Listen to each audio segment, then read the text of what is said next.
Hola a todos, bienvenidos a Paredro, el podcast de libros, autores y demás actores del mundo literario. Mi nombre es Camilo Hoyos. Como ya saben, mañana, sábado, regresamos con nuestra programación habitual, pero hoy queremos calentar motores, recuperando una conversación que me parece fundamental. Es una charla que tuve el año pasado y que nos sitúa frente a un tema que aquí nos apasiona, que es la relación entre la escritura y la sanación, o más bien lo que entendemos por sanación. Esta conversación con la autora Juliana Mas se dio en el marco de Historias para no olvidar, un proyecto liderado por Escuelas Leo, la línea de investigación y formación de Biblored en Bogotá. El encuentro tuvo lugar en el Centro Aprende Intercultural de la Biblioteca Gabriel García Márquez. Juliana Mas es escritora, investigadora y conferencista, profesional en estudios literarios y magíster en educación de la Universidad Javeriana. Su trabajo logra articular la literatura con la reflexión ética sobre la enfermedad, el amor y la condición humana. A finales del año pasado, Juliana debutó como novelista con Código Azul, publicado por la editorial Periscopio, una obra profundamente personal. Es un relato autobiográfico que nace de su propia experiencia con la enfermedad y el olvido. Al escribirla, Juliana reconstruyó su historia, asumiendo el relato desde la vulnerabilidad de las emociones y la profundidad del cuerpo. Entre sus páginas fue labrando una nueva manera de nombrarse y de habitar su propia vida. Al contrario de muchos libros, este libro no busca cerrar heridas, decir que todo está bien o prometer que lo estará como si la vida fuese una historia de hadas o una fábula sin monstruos. Sin duda, es una decisión valerosa y arriesgada, pues no estamos hechos para sostener la mirada ante el abismo, y la lectura de este libro es un ejemplo de cómo se puede. Así que sin más preámbulos, los dejamos con esta charla sobre el poder de la palabra para reconstruirnos. Y nos vemos mañana sábado en nuestra programación habitual. Bienvenidos. Al tiempo que disminuían los corticoides, comenzó a rondarme la idea de ir bajando la dosis de los opioides. Le fui perdiendo el miedo al dolor. Nos conocíamos las caras. Había enfrentado su grito más agudo, más siniestro. Lo reconocí en cada una de mis heridas, en las cicatrices de una guerra en la que logré imponerme. El espacio más oscuro lo generaba yo. No quería estar conmigo a solas, escuchar mi silencio. Me sabía peligrosa, inestable. Me provocaba ansiedad estar rodeada por una asesina. Me había apuñalado de todas las formas. Me consideré traicionera. Busqué traspasar las corazas y soltar lo que me ataba. Me odié. Tal vez aún lo haga un poco. Se asomaba en mi memoria el pinchazo de una aguja hiriente. Era propensa a dejarme fluir en tintes rojos, a odiar con pasión. Me asumí de manera distinta. Enfrenté fantasmas, amores, culpas. El dolor tiene el rostro del demonio. Llevaba en mí las marcas del rencor, la soledad y el abandono. Traía una tristeza conocida desde antes de la cuna. Le debía la vida a quien se negó a ser un asesino, a aquel que esperó poderme confrontar para darme muerte. Juliana, bienvenida a Paredro. Hola Camilo, un placer estar aquí, un privilegio. No, muchas gracias a ti. Estamos acá desde el Centro Aprende Intercultural en la Biblioteca El Tunal, también Biblioteca Gabriel García Márquez, una biblioteca que invitamos a toda la audiencia a que venga de Bogotá y de fuera de Bogotá venga a conocer. Esta es una de las grandes esquinas bibliográficas que tiene. Y bueno, Juliana, vamos a estar hablando este rato sobre tu libro Código Azul, publicado por editorial Periscopio, un libro en el que hay tantas metáforas sobre lo que es la escritura, la confrontación personal y sobre todo un trabajo de poder traducirse a uno a través de un lenguaje poético y autorreferencial que a mí me parece, y te lo digo de inmediato, absolutamente admirable, y te felicito por la escritura de esto. ¿Cómo entiendes la escritura después de esta experiencia? Bueno, Camilo, pues te cuento que yo creo que en mis primeros años, en mi adolescencia y tal vez unos años más tarde, yo entendía la escritura como este ejercicio de poder plasmar o contar lo que tienes ahí a mil y sacarlo, ¿sí? Hoy la veo de una manera muy diferente. Después de Código Azul me doy cuenta que la escritura me permite estar presente, tener posesión de mi vida, y eso es un privilegio increíble. ¿En qué momento, Juliana, caíste en cuenta que esto iba a terminar siendo un libro publicado por una editorial comercial, más no un diario personal o autopublicado para compartir con Alejandro, que nos acompaña, tu esposo, ¿En qué momento dijiste tiene que ser leído de unas maneras distintas? El libro nace como un ejercicio de memoria. Yo quedé con un bache de varios años después de algunos problemas de salud a nivel neurológico y reconstruyendo mi vida para intentar como retomar, comienzo a abrir puertas que no conocía y a encontrarme con Julianas de tiempos diferentes. Comienzo a dialogar con mi adolescente, con mi niña, con los primeros años de matrimonio y me doy cuenta del enorme valor que tiene la experiencia. No es un libro de enfermedad, aunque habla varios años de esto, sino es un libro en el que te reconoces en la escritura y me pareció increíble que pudiera compartir esto y ser leída.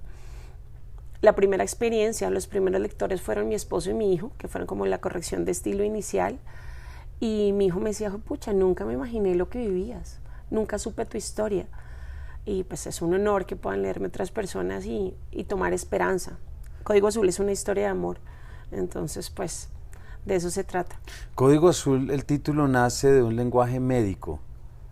¿Cómo te relacionas con ese título ahora? Porque el azul también es un color que puede simbolizar esperanza y muchos otros campos simbólicos. El título nace en una reunión familiar, cuando lo íbamos a presentar a la editorial, entonces videollamada con mis hijos y con mi esposo, y empezamos a dar opciones de título. Entonces, bueno, para los que no saben, es una alerta intrahospitalaria. Cuando estás haciendo un paro cardiorrespiratorio, los médicos gritan Código Azul. Entonces, cuando mi hija lo sugiere, decimos, no, pero pues yo no estuve muriendo toda la vida, o sea, solamente fue un par de capítulos, 8 añitos nomás ahí enredados. Y ella dice, no, mi mamá estuvo muriendo desde muy joven, solo que no hubo alarmas. Y Código Azul es eso, es explicarte que muchas veces mueres, pero no sabes cómo manifestarlo. Emocionalmente, tantas veces estamos en crisis y queremos pedir ayuda sin saberlo, y por eso Código Azul se mantiene en ese nombre. Y bueno, azul porque amo el agua, soy lo más acuático y me sentí súper identificada con el tema. Esto que nos cuentas acerca del libro, Juliana, y esto pensando en la audiencia que no te ha leído y que te va a ir a leer después, ¿sabías esto antes de la escritura o fue esto como algo que la escritura te dejó? El proceso de autoconocimiento y de comprensión y conectar con los demás. No, la escritura me lo permitió. Cuando estoy haciendo este ejercicio de ver la línea de la vida y me encuentro, digamos, con Juliana adolescente, pues claro, desde mis 43 años yo decía, Dios mío, pero ¿cómo se le ocurre decir eso? ¿Cómo se quedó callada acá? Y fue a través del lenguaje que me reconcilié con mis errores. Si tú vas leyendo te das cuenta que el lenguaje del adolescente es más rápido, más veloz, las descripciones, es su forma de vivir esas experiencias, y a medida que van pasando los años te voy narrando desde la madurez pues que da el tiempo. Entonces, claramente este ejercicio de escritura me reconecta con una identidad que no tenía clara. Pero tú ya escribías antes, ¿cierto? Escribías cuentos oscuros, hablas de esos cuentos de mucha gente que moría, etcétera. ¿Cómo redescubres esa faceta de escritura y literaria en este momento con un libro que, digámoslo de una vez, es un libro muy realista, no es un libro que termine dando un mensaje esperanzador y todo estará bien? No, tiene una confrontación que me parece distinta, más realista y por tanto más veraz, me parece. ¿Cómo conectas con esos primeros impulsos de escritura y de ficción? Es lo que te hacía referencia ahorita de esos primeros años, escribía para huir. O sea, yo creo que yo siempre corrí en mí misma, no quería estar pues como presente en muchas experiencias. Entonces estos primeros cuentos yo hablaba mucho de muerte, como del dolor que tenía dentro y no sabía cómo pedir ayuda, entonces lo narraba una y otra vez y entonces escapaba y moría y era un poco lúgubre. Y yo creo que eso igual recorre el libro en la voz de la escritora, ¿sí? Sí. En esta voz poética que nace desde los primeros años, está ahí presente, pero también está la narración de una mujer que se apropia de su vida, que de tanto pararse aprende a ponerse ya en un claro nombre, y las últimas líneas, los últimos 2 capítulos ella está muy presente. Hay una Juliana, no sé si la tienes presente, que empieza a ser como mi contrincante, que es como esta mujer enferma que se apoderó de mi vida, que transformó mi familia y a la cual comienzo a lucharle. Quiero sacarla de mi casa y de mi cuerpo para volver a estar yo. Entonces creo que eso solo lo puedes hacer desde la literatura, desde el arte, porque pues cómo hablar de tantas personas en una misma. Hay algo muy importante y muy interesante a lo largo de tu libro, Juliana, y tiene que ver con lo que acabas de decir, con una noción del cuerpo enfermo, del cuerpo que tiene que transformarse, pero al mismo tiempo con una construcción de identidad, no solamente por los problemas que tuviste, que perdiste la memoria y que luego la recuperaste, sino también una idea del cuerpo propiamente dicho. ¿Cómo hiciste para reencontrarte con tu cuerpo? Es decir, suena una pregunta muy... pero ¿hubo poesía que leíste? ¿Hubo libros?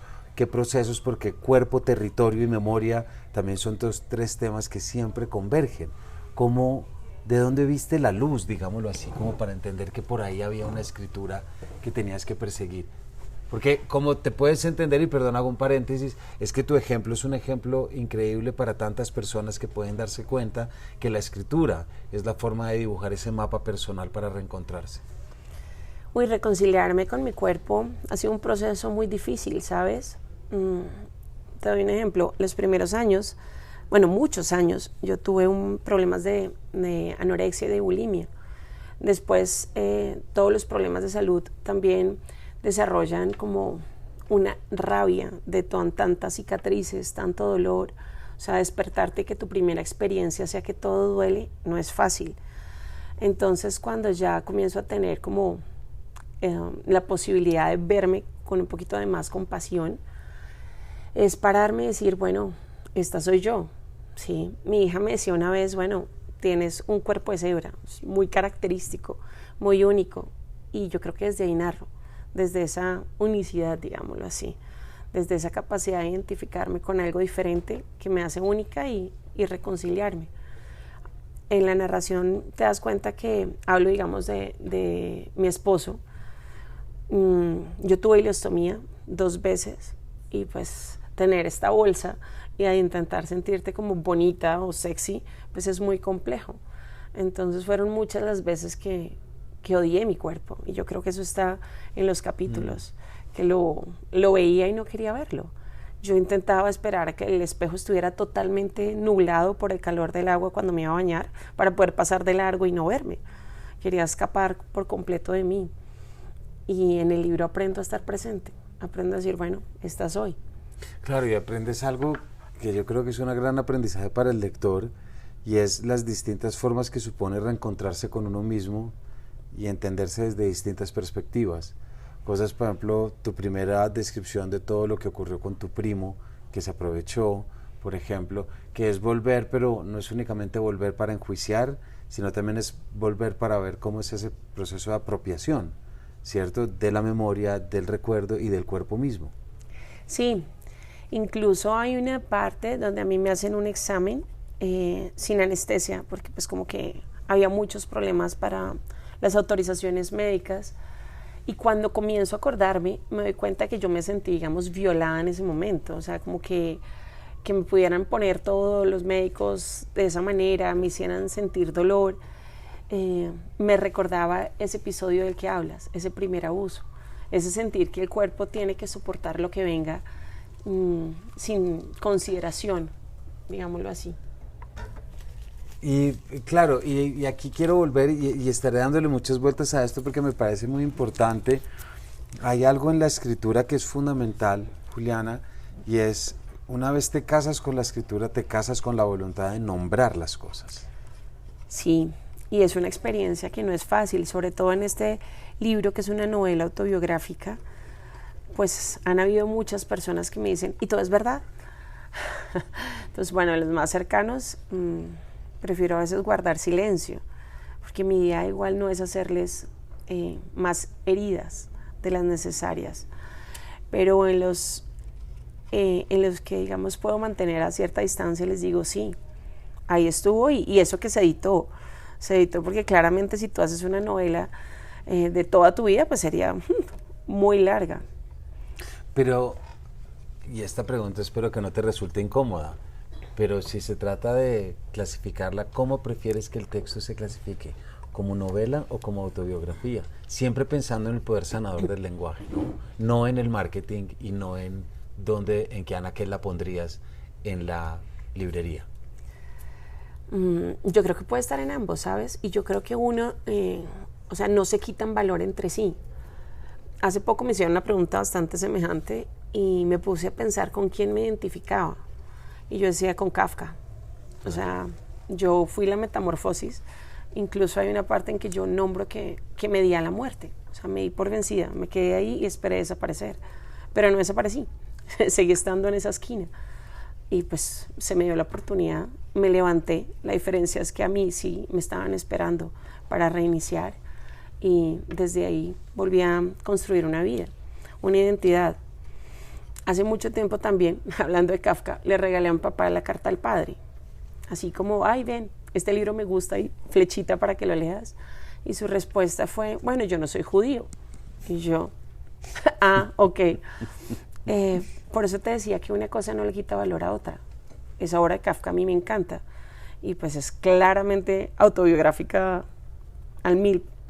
Claro, y parece una pregunta un poco hurgando, pero lo que me interesa es comprender y traer la idea siempre que la escritura es una forma de sanación. Ahora, quizás a través de la ficción o a través de la crónica o a través, no importa, es sanación al fin y al cabo, y a veces tenemos que optar por la imaginación para poder reconciliarnos con nosotros mismos. Pero tú lo acabas de decir, luego aparecen quienes habitaron, quienes compartieron, detrás de cada novela están pues los testigos de donde ese material surge, y a la gente se le olvida la gran dificultad que eso presupone, porque quien lo lee desde un ámbito cercano lo está leyendo distinto a alguien como yo, que llega y lo entiende con el valor de la escritura y todo lo demás. Igual, en el libro se mantiene mi nombre, el de mi esposo y el de mis hijos, pero son personajes, porque tú no puedes poner por completo la vida de ellos en el libro. ¿Por qué mantuve que es una novela autobiográfica? Porque quiero que las personas puedan relacionarse con esas emociones y no pensar como no, lo exageró, ¿sí? Ese dolor no es tan real o realmente no conoce lo que estoy viviendo. Yo leo el diario de Ana Frank y aunque no estuve en la Segunda Guerra Mundial, identifico claramente el dolor, ¿sí? Identifico ese miedo. Y también puedo imaginarme la sorpresa, la emoción de compartir ciertas cosas. La literatura no ficción nos permite eso. Claro. Como decir, ese es el mismo dolor mío, o esa es la misma alegría. Acabas de mencionar a Ana Frank, también mencionaste antes a Kafka. ¿Hay algún ecosistema de autores que hayas tenido, no solamente en el momento de la escritura, sino también en el momento de la experiencia? Bueno, yo estudié literatura, entonces pues claramente eso, me nutrí de muchos autores. Y ya llegaremos a Isaías Peña y tus procesos de escritura, entonces estoy seguro. En mi época de enfermedad no podía leer. ¿Por qué? Porque me mantenían muy sedada. Entonces cuando arranqué, sobre todo con los opioides, sí, yo tomaba el libro y pues lo leía. Llegué al final del párrafo y yo, ¿qué? ¿Qué era? Entonces volví a empezar hasta que me frustré y yo dije, no voy a terminar los libros, o sea, es que no logro mantener el hilo. Pero yo creo que igual ciertas cosas que te recorren se van a mantener toda tu vida. Y cuando empecé a escribir el libro me identificaba con ciertas cosas y yo decía, uy, sí, qué chévere, y esta voz, este personaje que como lo ves desde el principio empieza a ser presente, escribí, me desahogué, mi batalla como escritora, desde las letras, desde que hablo, siempre se dio en mi vida, siempre estuvo ahí. ¿Pero hay algún autor o autora que de pronto aparezca ahorita como con la naturalidad que aparece Kafka? ¿En mi vida? ¿En tu vida? Wow, yo creo que es como por épocas. Ahorita es que lo estaba releyendo a él, entonces por eso lo tengo tan fresco. Ok. No sé. Bueno, estuve leyendo Piedad Bonet en lo que no tiene nombre. Sí. Porque, pues cuando hablé del aborto, yo decía, ¿será que fui como muy sutil para nombrar ese dolor? Pero igual es mi voz. O sea, claro.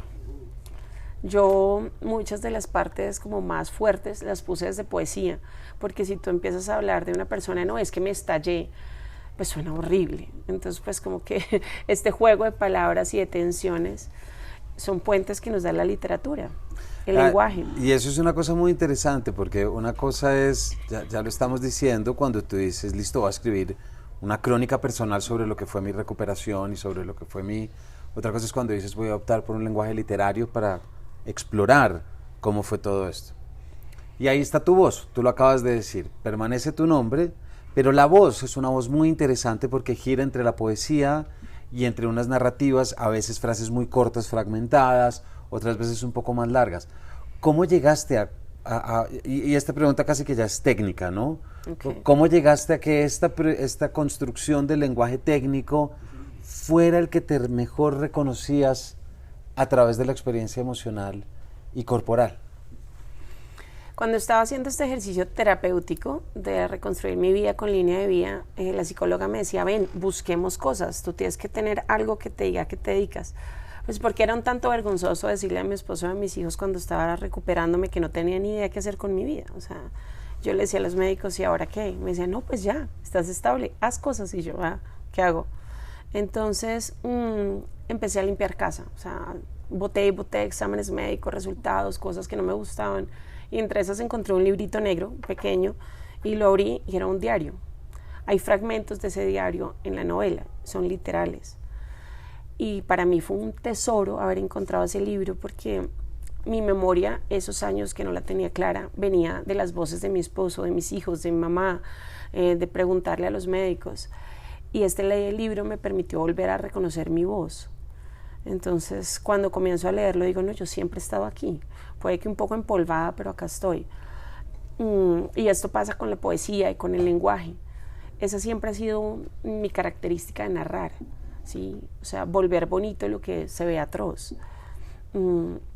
Y entonces, pues sí, de ahí ese uso del lenguaje de poesía, a veces muy corto, lo que dices tú, porque si lo hacía más largo ya dolía. Claro.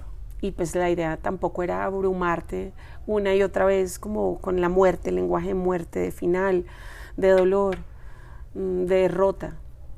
Hay un principio poético muy bonito en lo que dices y es que es corto, es poético, pero es visceral. Sí, es que igual tenía que narrar lo que se había que narrar. ¿Tuviste algún problema, Julián, en tomar esa decisión? ¿En que fuera visceral? Quería que fuera real. Quería que se pudieran conectar los que lo hacían por curiosidad o los que convivían con una enfermedad semejante. Y también hablarle a los que estaban rodeando, digamos, a ese enfermo. Porque nunca se dieron cuenta todo el sufrimiento que habían cerrado en mí los más cercanos, ¿sí? Entonces, me pareció importante que ese lenguaje pudiera alcanzarlos. Fíjate que a mí me puso a pensar mucho esa sinceridad, si queremos llamarlo, o transparencia. Es que ahí sí ni siquiera quiero ponerle aunque lo hago un poco, pero un adjetivo, porque hay un aprendizaje de tu libro y es que, lo acabas de decir, se puede buscar lo poético y lo bello, incluso en lo horrible, en lo terrible, en lo traumático, pero cuando tomas la decisión de que un lenguaje de ninguna manera esconda, decore u ornamente solamente por el buenismo que te puede suponer decir, ay, eso no fue tan malo.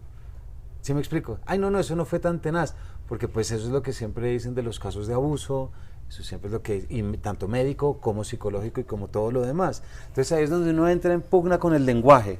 ¿Sí me explico? Porque claro, dices, claro, el lenguaje embellece, pero ¿qué tanto puede ocultar y qué tanto puede tapar en ese proceso de embellecimiento y dejar de referirse a lo esencial y a lo fundamental? Cosa que yo creo que en tu libro nunca dejas de hacer. Pues en el libro estoy muy presente, ¿sí? Yo creo que esa es como mi gran enseñanza. Muchas veces tuve que aprender a pararme, muchas veces a coger el lápiz, a volver a comer, a volver a creer. Y en el libro está volver a escribir, aprender a volver a escribir y a escribirme. Ese fue un proceso y este es el resultado. Y hay una frase muy bonita que dices, que es llena de sentido, y es que aprendiste a caminar a los 42. Sí. Precisamente en este contexto digo que ya no busco un hombre que me abra paso, ni uno que esté atrás por si me caigo, que esté a mi lado. Porque pues yo creo que todas como que nos venden esto como el príncipe azul que te rescata, el que llega a la torre y te hace libre, el que te abre camino, o sea, el que se encarga de todo, tú vas a estar segura. Y pues después de todo lo que yo viví, yo dije, no, ya no me interesa ese tipo de príncipe. Yo quiero un cómplice, quiero a alguien que comparta la vida, que se ría con conmigo, que llore si hay que llorar, pero que esté a mi par. Ya no busco estos espejismos. Tú decías que no tengo esta propuesta como de la salida a la enfermedad, la salida a lo que te aqueja, que hay como varios libros que te están proponiendo eso, como mira, yo viví, me enfermé y esta es la solución. Yo no te lo puedo ofrecer, ¿sí? Yo todavía me tomo mis medicamentos, voy a mis controles médicos y agradezco por la oportunidad de tenerlos. Que Dios hizo un milagro enorme en mi vida, claramente lo hizo, pero no voy a condicionar ese milagro, o sea, no es a mi manera, ¿sí? No es que vaya a ser eterna, igual me voy a morir, ¿sí? Te puedo contar es desde mi historia, desde mi experiencia, cómo aprovechar lo que parecía no tener una salida y gozártelo, aprender que cada día es un milagro. ¿Cuántas veces a mí me desahuciaron? ¿Cuántas veces entraron a despedirse? Y hoy entonces me despierto y lo primero que hago es, ¡qué maravilla! O sea, respiro sin oxígeno, ¡qué maravilla! Estoy en mi casa, en mi cama y no en una UCI.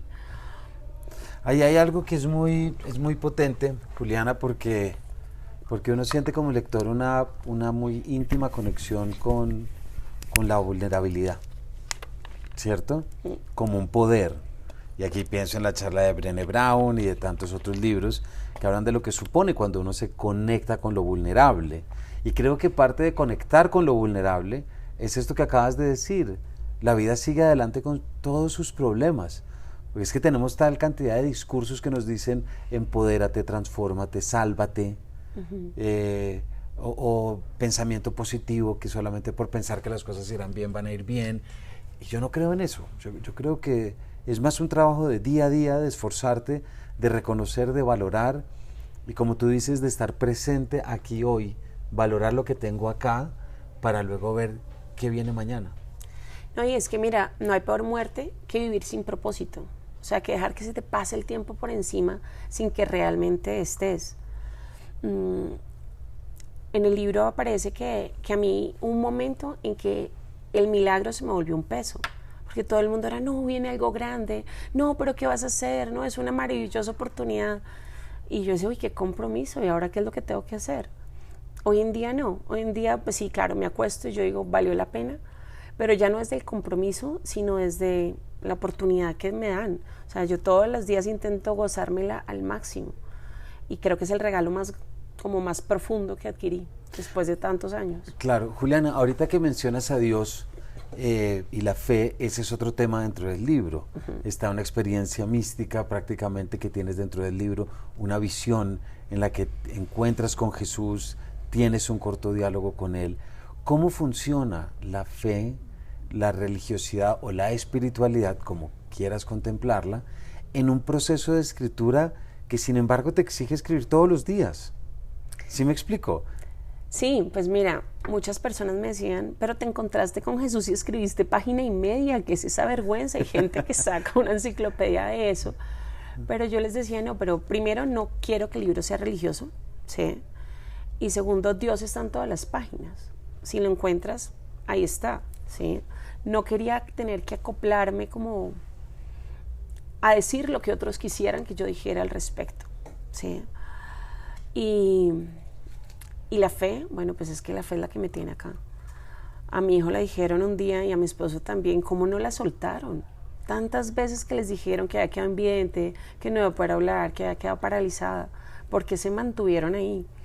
Y ellos dijeron porque teníamos que creer por ella y más allá de cualquier contexto, si no, no había esperanza.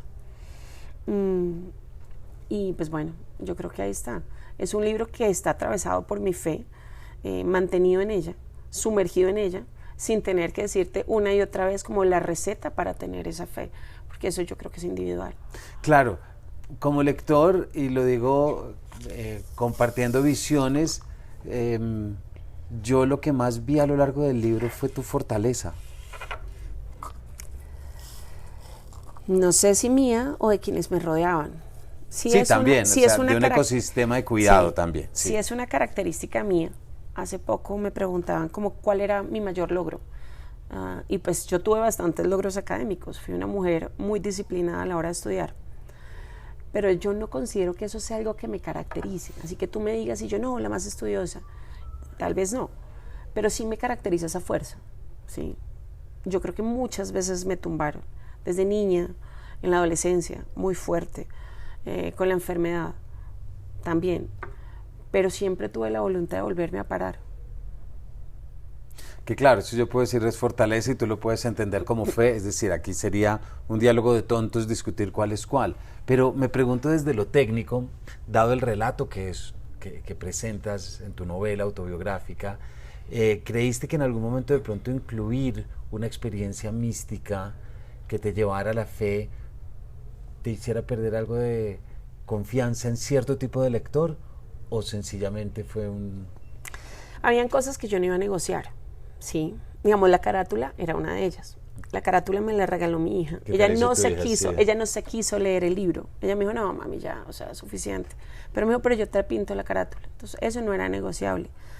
Y no me dijeron que no nombrara a Dios, sí, pero me dijeron que terminara con el milagro, ¿sí? Como ya, el milagro, tan, final feliz. Y yo les decía, no, hay cosas que no voy a negar porque me negaría a mí misma y entonces yo creo que perdería sentido el relato. Claro. Entonces eso no era negociable. Y además porque el relato es, y esto para ateos, creyentes o lo que sea, también el relato es la escritura como un proceso de confrontación, de sanación, y que también dentro de la misma experiencia mística no toda aventura es placentera. Está la noche oscura del alma, está el sufrimiento, están las heridas de la cruz metaforizadas y llevadas. No es que el milagro sea solamente lo luminoso. Sí, tienes toda la razón. Es un proceso en el que también aparece el manejo de la culpa, el miedo. En el libro hay muchas partes donde yo manifiesto como ciertos silencios culposos comienzan a enfermarme. Y pues no hay nada más religioso que eso, yo creo. Claro. Y es una lucha en el libro, porque yo estoy luchando contra eso. Y me comienzo a liberar y al final hablo desde una voz que ya se ha librado como de esas cadenas.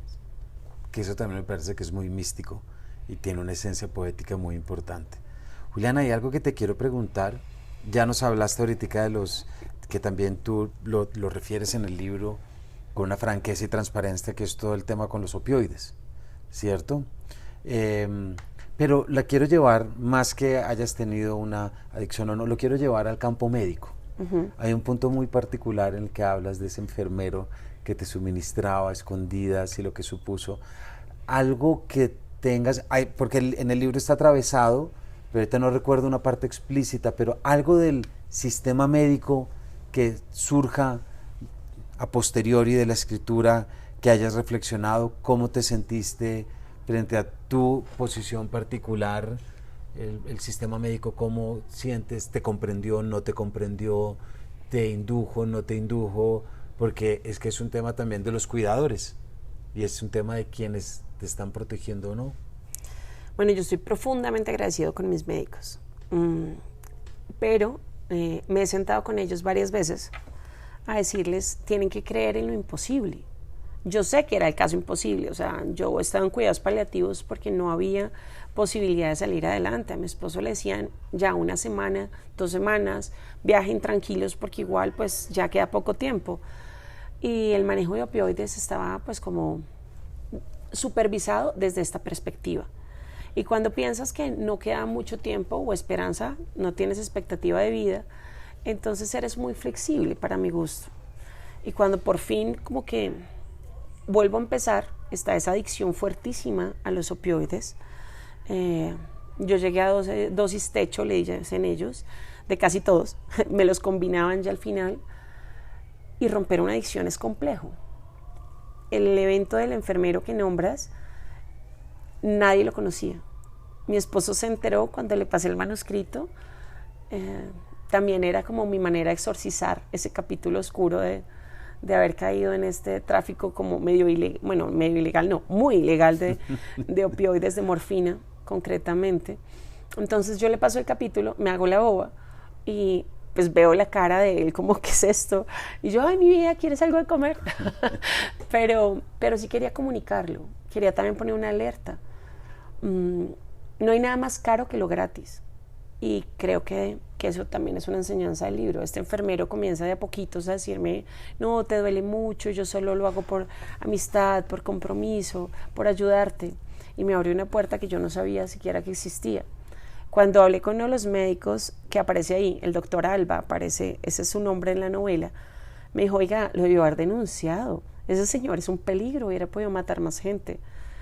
Y yo creo que igual la novela lo denuncia, porque deja pues presente esto, ese tráfico ilegal de opioides que no es muy conocido ni reconocido por las entidades prestadoras de salud. Claro, y es un tema fundamental porque estamos hablando del opioide, o sea, estamos hablando en este capítulo sobre lo que es la escritura, que ya es una forma de antídoto frente a la memoria, y entra lo que es un opioide real y que lo que hace es que no permite la escritura en el sentido en el que dopa, duerme, permite.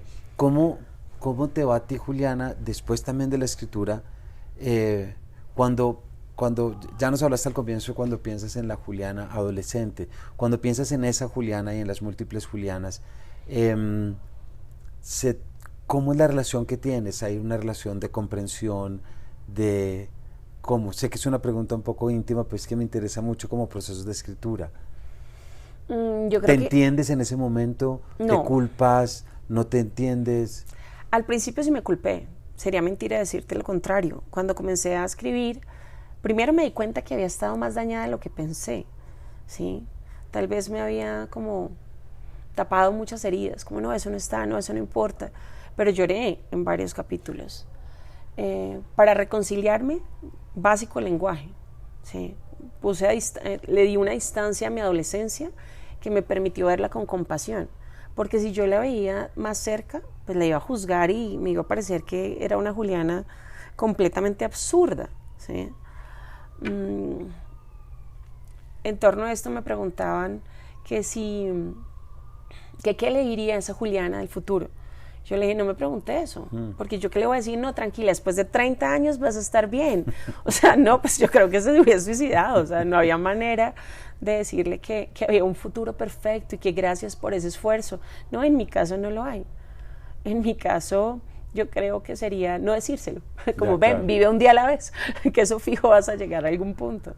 Ahí me dejas para hacerte la siguiente pregunta, Juliana, porque ya nos queda todavía nos queda un rato. Y es lo siguiente, tú narras la sucesión de enfermedades, de temas del cuerpo, desde tu nacimiento, con el cordón umbilical, luego la bulimia y todo lo que va a ocurrir después, también una cantidad de circunstancias. Me pregunto si en algún momento sentías que eras víctima de algo, porque creo que tu libro, el problema de la palabra víctima es que puede generar cierta inmovilidad. Yo solo veo movimiento en tu escritura, ¿sí me explico? Posterior, no me importa, pero veo una cuestión pero no sé si da tanto como para poder decírtelo hacia la cara, decir, yo no veo que tú nunca te hayas sentido víctima de nada. ¿Sí me explico? Sí. No sé cómo te relacionaste, si en algún momento te pensaste o cómo te viste frente a una condición o situación como esa. No, me regía más la culpa. Yo siempre pensé como, casi que me lo merecía, ¿sí? Algo hice, y entonces por eso llegó esto. Es una de las cosas a las que le combato en el libro, ¿sí? Porque si yo no hubiera tenido ese sentido de culpa o de responsabilidad, de que por algún lado me lo merecía, tal vez hubiese pedido ayuda. Y esos silencios que aparecen en el presente, en el pasado, discúlpame, que digo como no dije nada, no se lo conté a nada, vuelven a estar en todo el resto de capítulos. Yo no le decía a mi esposo, o sea, yo iba a la cita médica, le decía que me esperara en la sala, recibía una noticia pésima y salía pensando cómo se lo voy a decir. Entonces siempre era como entre chistes y no, qué bueno que ha avanzado la medicina porque ahora los marcapasos duran más años, no, qué bueno que son 2 riñones, uno pues uno menos, uno más. Y eso sí fue algo que se me hizo consciente con la escritura de los primeros años.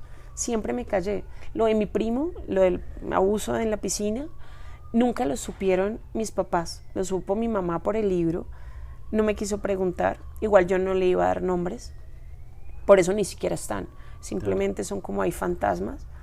Me dijo que lloró, no hubo más tema al respecto. No hubo nada más. No, pues claro, es que volvemos sobre el poder de la escritura y también su su injerencia en los demás. Juliana, ¿en qué momento entra Isaías Peña y una idea más técnica de escribir? Isaías. Porque no olvidemos que esto termina siendo publicado por Periscopio después de que tú estudiaste literatura, siendo que además estudiaste literatura, este no es un libro autopublicado, esto no es algo que tú te fuiste a Auros o alguna otra cosa y lo publicaste, esto tuvo un proceso. Me gustaría que nos contaras de eso. Isaías es una maravilla de hombre, llega a mi vida cuando yo tengo 16 años, un viernes, voy a salir a rumbear, me acuerdo perfecto, ya me estaba terminando de alistar, entra una llamada, le contesto y me dice, ven, hablas con Isaías Peña. Yo no sabía quién era. Yo, ajá. Entonces me dice, mira, es que tengo unos cuentos tuyos que me los trajo un profesor de filosofía de mi colegio, se los ha llevado, Chucho.